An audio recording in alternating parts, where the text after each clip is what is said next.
सितंबर 2022 में सूर्य कन्या राशि में गोचर करने जा रहे हैं। 17 सितंबर 2022 को सूर्य जो है वो कन्या राशि में गोचर करेंगे। मैं इस वीडियो में बताऊंगा आपकी राशि पर सूर्य परिवर्तन का क्या प्रभाव होगा और किस शानदार उपाय से आप सूर्य के शुभ फलों को बढ़ा पाएंगे। नमस्कार दोस्तों, मैं एस्ट्रोलॉजर सचिन स्वागत और अभिनंदन करता हूं अपने सभी प्रिय दर्शकों का। भारतीय ज्योतिष में सूर्य पिता और राजा दोनों का स्थान इनको प्राप्त है। कोई राजा कहता है, कोई पिता कहता है, कोई सर्वोपरि कहता है। और बुध को राजकुमार कहा गया है। सूर्य बुध की राशि में जाएंगे, कन्या राशि में, तो पिता पुत्र के घर में जाएंगे। किन लोगों पर इस राशि परिवर्तन का असर होगा? जिन भी लोगों की सूर्य या बुध की दशा, महादशा, अंतरदशा चल रही है, जिन भी लोगों का जन्म उत्तरा फाल्गुनी हस्त चित्रा नक्षत्र में हुआ है, सूर्य जब कन्या राशि में जाएंगे तो आपकी सोचने समझने की शक्ति को बढ़ा देंगे। उत्पादकता यानी क्रिएटिविटी आपकी बढ़ेगी। कम्युनिकेशन से आपके काम बहुत अच्छे बनेंगे, कम्युनिकेशन स्किल आपकी बढ़ेगी। हीलिंग पावर, जैसे कि कोई फिजियोथेरेपिस्ट है, कोई डॉक्टर है, कोई रेकी करते हैं, कोई योग से उपचार करते हैं, तो ऐसे लोगों का, जो भी अनेक फील्ड हैं इससे जुड़ी हुई, ऐसे लोगों का काम बहुत अच्छा होगा। सूर्य जब कन्या राशि में जाते हैं तो सूर्य में कुछ स्त्री के गुण आ जाते हैं। सूर्य पुरुष ग्रह है और स्त्री के गुण बढ़ने से कुछ लाभ कुछ हानि होती है। अब लाभ ये है कि सूर्य थोड़े से शांत हो जाएंगे, अहंकार घट जाएगा आपका।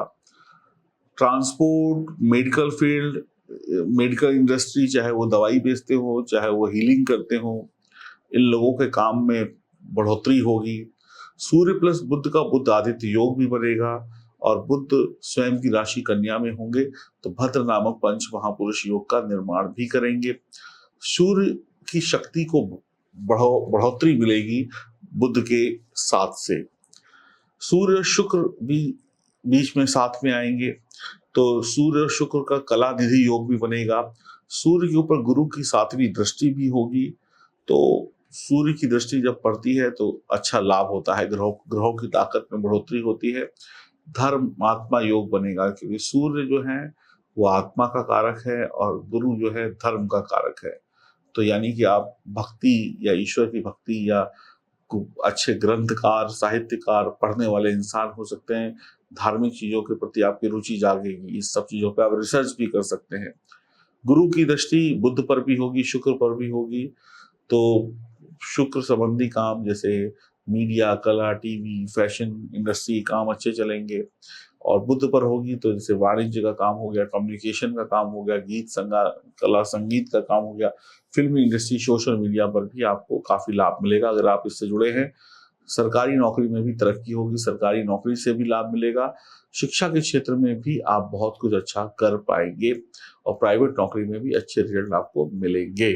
एक और महत्वपूर्ण बात यह है कि सूर्य यहाँ पे नीचा अभिलाषी है। नीचा अभिलाषी का मतलब होता है सूर्य सिंह राशि से कन्या में गए, कन्या के बाद तुला में जाएंगे तो तुला उनकी नीच राशि है, तो सूर्य यहाँ पर अधिक बलवान नहीं होंगे।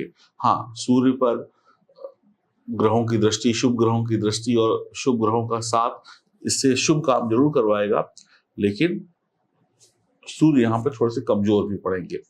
तो मैंने बीच में बोला था ना कि कुछ स्त्रीत्व वाले गुण आ जाएंगे तो यहाँ पर कमजोरी आ सकती है। इस कारण सूर्य जो है बढ़िया परिणाम नहीं देंगे, लेकिन अन्य ग्रहों के सपोर्ट की वजह से आपको सूर्य बढ़िया परिणाम देंगे। साथ में अभी आप देखें तो इस समय में पितृ दोष चल रहा है, तो पितृपक्ष में शुभ काम करना मना होता है। पुराने की शुरू किए हुए कामों को आप कर सकते हैं।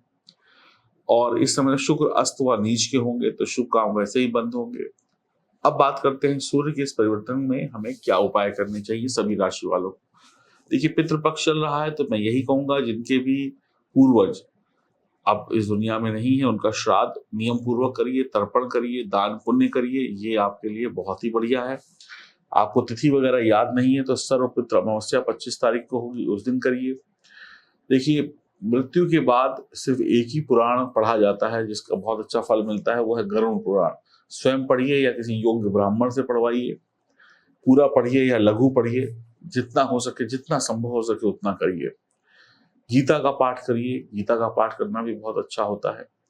और पितरों के लिए, पितरों की शांति के लिए दान पुण्य अवश्य करिए, दिल से करिए, जबरदस्ती मत करिए, लेकिन करिए। इसके अलावा सूर्य को अच्छा रखने के लिए एक सबसे बड़ा उपाय होता है कि पंक्चुअलिटी। सुबह समय से उठिए, सुबह सुबह शाम को समय से सोइए, ताकि आप वक्त का सदुपयोग कर सके।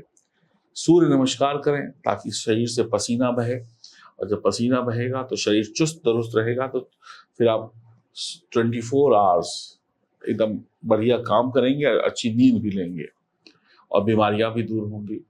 तो इतना कर लें। पिता गुरु इनका सम्मान करें।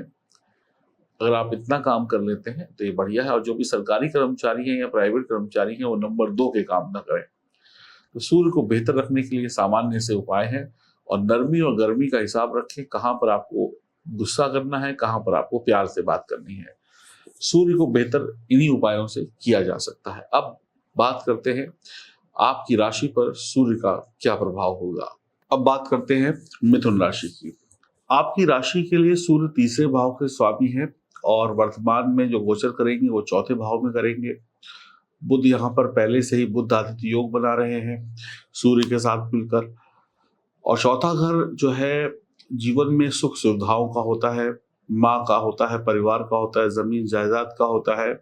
इन सब चीजों को हम चौथे घर से देखते हैं। और बुध का भद्र नामक पंच महापुरुष योग भी बन रहा है।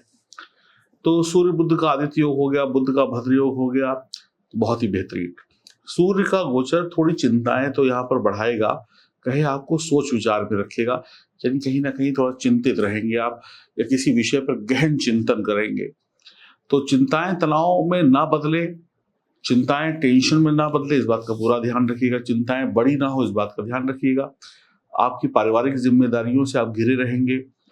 आपकी नौकरी व्यापार में आपको कड़ी मेहनत का पूरा फल मिलेगा। संघर्ष बढ़ेगा। आप बुद्धिमान होंगे, दयालु होंगे, बढ़िया टीम लीडर होंगे, बढ़िया बॉस होंगे। धन आगमन रुकेगा नहीं। मेहनत भले ही बढ़ जाए लेकिन पैसा रुकेगा नहीं। आप कमाएंगे, अच्छा कमाएंगे, भविष्य के लिए जोड़ेंगे, बड़े प्रसिद्ध नामी व्यापारी बनेंगे। बड़ा अच्छा आप व्यापार करने वाले हैं। जो भी लोग जो व्यापार करते हैं उसमें कहीं ना कहीं उनको बढ़ोतरी देखने को मिलेगी। यात्राएं सोच विचार कर ही करें, जरूरी हो तो करें, ना जरूरी हो तो ना करें।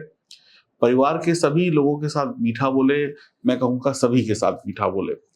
आपके जीवन में जो है जीवन साथी है आपका, उसकी सेहत का ध्यान रखें।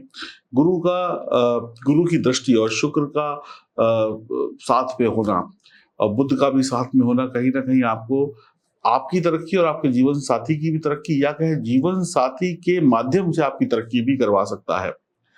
तो काफी बढ़िया चलने वाला है ये वक्त। कार्य क्षेत्र में पति पत्नी दोनों बेहतरीन अवसर पाएंगे आगे बढ़ने के।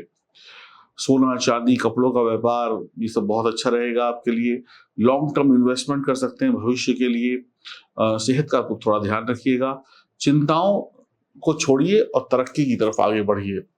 बुध का भद्र योग बन रहा है। अब गुरु भी देखिए सामने से 7वीं दृष्टि डाल रहे हैं, तो हंस योग बना रहे हैं। पंच महापुरुष योग में सूर्य का बल बढ़ा रहे हैं, बुध का बल बढ़ा रहे हैं, शुक्र का बल बढ़ा रहे हैं। कामकाज में जबरदस्त तरक्की का योग है। भागदौड़ थोड़ी सी बढ़ सकती है, घूमने फिरने के लिए तो बढ़ सकती है। थोड़ा अपनी टेंशन कम करने के लिए आप किसी हिल स्टेशन चले जाएं या कहीं एक आध दिन का ट्रिप लगा ले, ऐसी भी घूमना फिरना हो सकता है। और इस समय में आप कोई जमीन जैसे खरीद लें इस गोचर काल में। जैसे ही श्राद्ध पक्ष खत्म हो तो हो सकता है कोई जमीन खरीद लें, कोई मकान खरीद लें, कोई म्यूचुअल फंड या किसी अच्छी स्कीम में इन्वेस्ट कर दें लंबे समय के लिए, या फिर कोई गाड़ी खरीद लें, या फिर आपके घर पे कोई मांगलिक कार्य हो जाए उनके लिए आप पैसा अलग कर लें, या फिर आप विदेश जा रहे हो जहाँ, या फिर कुछ भी ऐसा काम जिसमें थोड़ा मोटा पैसा लगता है। अब वो आप देख लीजिए, किसी के घर खरीदने की योजना होगी, किसी के घर शादी की योजना होगी, किसी के घर विदेश जाने की योजना होगी, कोई दुकान खरीदना चाह रहा हो। तो सबके अपने अलग अलग पर्पज होते हैं। कोई कार खरीदना चाह रहा होगा, कोई कुछ करना चाह रहा होगा। तो ऐसे कोई खर्चे जो आपके जीवन से बहुत करीब से जुड़े हैं उनमें आपको खर्चे होते हुए दिखाई पड़ रहे हैं, लाभ होता हुआ दिखाई पड़ रहा है। तो आपके लिए लाभ ही लाभ है। चौथे घर का बुध आदित्य योग जो होता है वो शीघ्र आपको धनवान बना देता है। बस अपनी माँ और अपनी सेहत और अपने परिवार वालों की सेहत का ध्यान रखिए। तो मिथुन राशि वालों के लिए मैं यही कहूंगा कि अगर आपकी जन्म कुंडली में ग्रहों की स्थिति बेहतरीन है तो आपके लिए बहुत बेहतर रिजल्ट यहाँ पर मिल रहे हैं। वीडियो के शुरू में बताए गए उपायों को करिए और इन ग्रहों को मजबूत रखिए। बस चिंता मत करिए, चिंता छोड़ दीजिए और सही तरीके से अपने काम पर फोकस रखिए। आपको कोई अशुभ परिणाम मिलता हुआ यहाँ पर दिखाई नहीं पड़ रहा है। आपकी पत्नी के सहयोग से भी आपका भला होता हुआ दिखाई पड़ रहा है, तो ये भी बहुत बढ़िया बात है। आपके सहयोग से उनका भला होता हुआ दिखाई पड़ रहा है। नई दोस्ती, विपरीत लिंग के प्रति आकर्षण बनेगा। बहुत दिनों से जो सपना था ना लोगों का 2-4 सालों से कि घर बना ले, जमीन ले ले, गाड़ी ले ले, ये कर ले, वो कर ले, वो सपना पूरा हो जाएगा और शुभ काम और कुछ बेहतरीन काम आगे आने वाले भविष्य के लिए होने वाले हैं। तो मैं यही कहूंगा आप लोग एंजॉय करें इस गोचर को। छोटी मोटी परेशानियां तो आती ही रहती है, तो पैसा खूब आएगा। अगर आप अपनी जन्म कुंडली की जांच कराना चाहते हैं, अपने बारे में जानना चाहते हैं, तो दिए गए नंबरों पर संपर्क कर सकते हैं। हरिओम, नमस्कार।